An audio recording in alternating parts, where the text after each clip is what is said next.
All right, Spike Measer here with White Sox GM Ron Schuler. Ron, this year, new manager, Jerry Manuel. I think he's a good choice. Obviously, you do. What are you looking for out of him?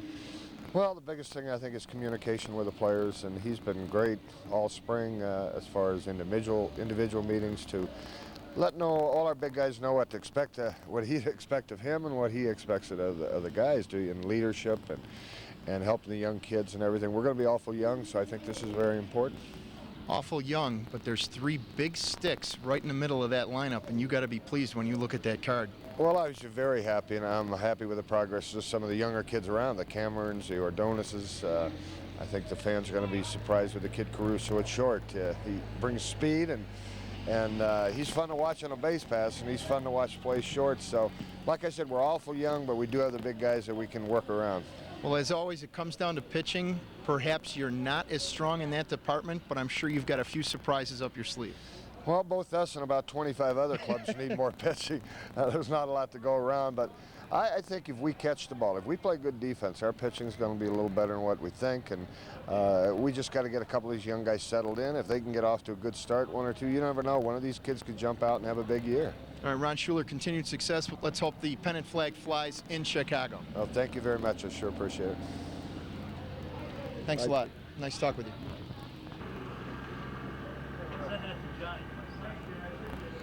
I'm sorry, I didn't get your name. Spike. Spike? Yeah. Okay. Just like you're almost wearing there, I guess. No, not anymore. Good to go? Good to go? Yes. All right, Spike Measer here with Joe Nosek, coach for the White Sox. Joe, I got to take you back 30-plus years. Holy smokes. 65 World Series. You're brand new in the league. You're facing Koufax and Drysdale. Is that what they call intimidating? Well, I don't know. I think you're so high off the ground, you know, just being there that you don't realize who's out there. You can just go up there and take your swings. And for a rookie season, you know, that was a great thrill for me. And it just all seems like a lifetime away. Like you said, it's been 30 years, so I guess it is. But that was a fun time for me.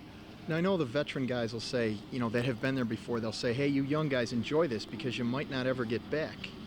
Now, did you realize the magnitude of the situation playing in the World Series that early in your career? I don't think you do. I was 24 years old. You know, I do now, of course, and try to pass that along to the young guys. The career goes so fast, you know, and it's something you don't want to waste. So anytime you see a guy not hustling or it's costing them a job, you know, getting them sent back out, you try to impress upon them that this thing goes pretty quick, so bust your rear end. A couple of managers you played for, if I'm correct, Alvin Dark and Right. Luke Appling. Right, in Kansas City. What kind of guys were they? Oh, they were great baseball men. Of course, Luke was a great player, you know, Hall of Famer, and Alvin was a very astute manager. And I've been fortunate over the years, guys like Alvin, and I coached for Gene Mock, Frank Robinson, Del Crandall, you know, and Dick Hauser. So I've been very fortunate to have a lot of baseball knowledge passed on. I hope some of it stuck. I want to ask you about a guy that you were a teammate of, a guy by the name of Tony Oliva. Short career, but should he be in the Hall, do you think? You know, there's no doubt in my mind, had Tony been able to play his whole career without the bad knees, that he would have been in the Hall of Fame. I had the pleasure of playing with Tony in the minor leagues for a couple of years also, and I know how good a hitter he was, and he certainly would qualify for the Hall of Fame.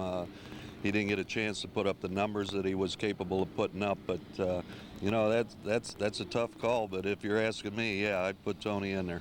All right, fair enough. Oliva goes in the Hall, and you go in the dugout and see what you can drum up for this game. Sounds good, Spike. Thanks a lot, Joe. Okay, no problem. Thank you very Okay. much. I appreciated talking with you. All right, Jeff. Application of your last name. Air. Air. Just like you breathe. Jordan Air. Rolling. Spike Measer here with Scott Air, one of the young arms on the Chicago White Sox. When you take the mound, behind you in the field, Ventura, Thomas, Bell, it's got to feel pretty confident. Yeah, it does. And then you add Cameron and Caruso and Gill and Ray Durham at second and Sierra and Maglio on right. It's an exciting team to watch. You excited about having Jerry Manuel at the helm? Yes, I am. He's very, very, very easy to play for. Very personable. And he just seems like he's very organized and ready. He wants us just to play and have some fun. Tell me about your mental approach to the game. I really don't have one. pretty easygoing, happy-go-lucky most of the time. I mean, I don't try not to let the game get to me too much as far as ups and downs.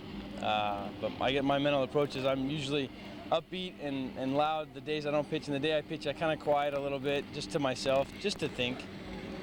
All right, well, let's hope you have double digits in the win column, single digits in the loss column, and a Nice. pennant flying in Chicago. That would be very nice. All right, Spike Measer with Scott Air. We're going to go back to the studio. Thank you very much. I really appreciate that. Good to go, Jonesy? All right, Spike Measer here with Jerry Manuel. Jerry, I saw you interviewed on ESPN, and they mentioned to you that the lineup card had Bell, Thomas, and Ventura, and you said, "Hey, I'm almost a little embarrassed to be on in the picture with them." I think you're certainly eligible for this position. If you weren't, you wouldn't be here. You got to be pretty psyched, though. Yeah, I'm pretty excited about the opportunity to manage the Chicago White Sox. I mean, this is a high-profile job in a high-profile city, and I'm very excited. I'm very excited about our team. I think we're going to be competitive, but at the same time, we're going to be very young.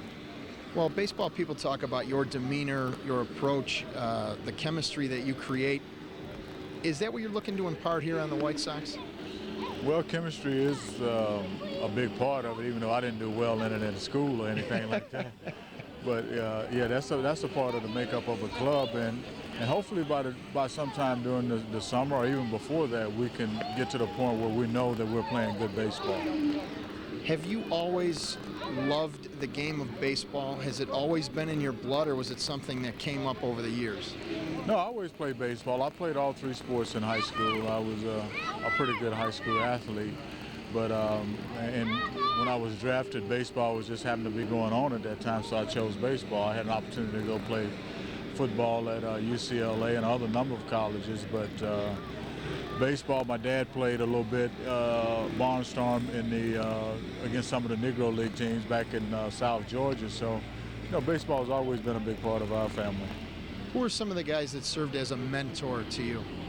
Well, Felipe Alou is probably number one, and then I had an opportunity last year to spend a year on the bench with Jim Leland. So I've been blessed to have some pretty good men, as the industry would call some of the great minds of the game, tutor me into the knowledge of baseball. Jerry Manuel, I know you've got work to do. You're a good man. Continued success to you. Thank you very much, sir. I appreciate you talking with us. Thank you very much. Thanks a lot. Yep. How's the family, all right? Yeah, doing good. Because I know you had a little one on the way, I think. Oh yeah, we got 3 now. So. Well, you've been a busy boy in the off-season. Well, we got nothing else to do, so. All right, Spike Measer here with Robin Ventura. Robin, with yourself, Thomas, and Bell in the lineup, you got to figure you're never out of a game. Oh, I mean, you could always get yourself out of a game, but we've got a lot of good young guys, and we're going to have a decent enough lineup. But I think we'll score some runs, and it always comes down to pitching anyway. So hopefully, if we play better defense than we did last year, we're going to be okay.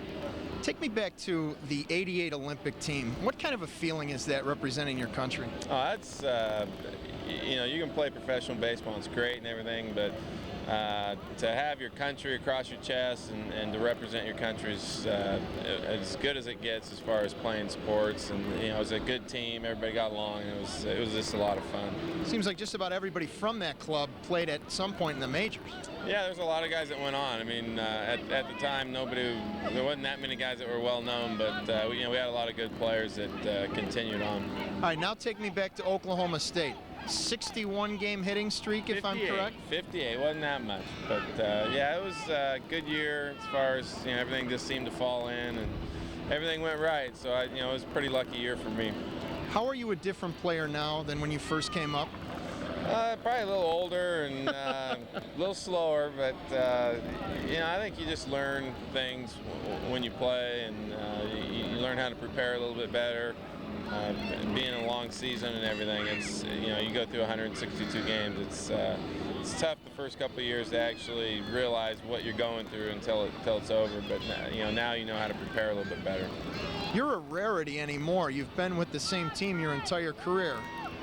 Not to try and get you out of the game yet, but when you look to retire, do you want to do it in a Chicago uniform? Oh yeah, I'd love to. I think obviously not that many people do it anymore, but you know, you always want to stay with the first team that you come up with and you get an attachment to, and you know, you put in enough time there, you kind of want to finish with it. So, you know, hopefully that happens. Physically, some injuries last year. Are you 100% going in? Yeah, I actually feel real good, and you know, nothing's really held me back this year. So I'm, you know, so far so good. All right, I won't take up any more of your time. I'd love to talk to you forever, but I know you got work to do. All Robin right. Ventura, pleasure to be with you. All right, thanks, Becker. Nice seeing you. Hey, let me get